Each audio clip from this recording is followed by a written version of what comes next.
The scenario itself, I've never seen such a thing.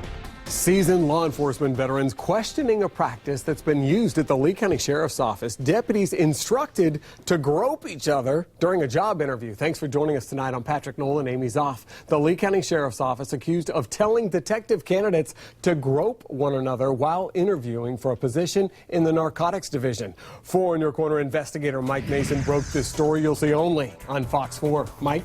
Yeah, in order for deputies to get promoted to detectives, they've had to get involved in this role play, which some say sounds more like foreplay instead.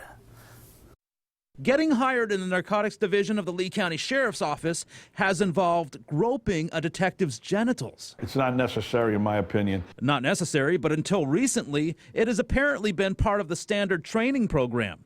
Deputies applying for the position had to take a test and role-play a drug buying scenario.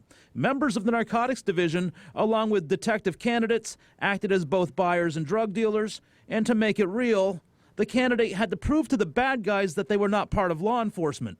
All of the candidates were confronted with, if you aren't a cop, then grab my either breast or genitals. To me, it's a worthless type scenario. It just doesn't make sense to me. Fidel Balan has worked in law enforcement in New York for 20 years, 10 of those years with the DEA. He was surprised to hear groping was part of the training. I don't believe it should be part of the curriculum. Reports show last September not only was a female deputy's genitals fondled, but it was being discussed by participants and members of management. Those discussions occurred in roll calls and other department events. Sergeants and lieutenants were present, and it was discussed by members of LCSO management that her genitalia would be fondled, and she was directed to submit to the fondling by members of management. In your opinion, is this really professional behavior?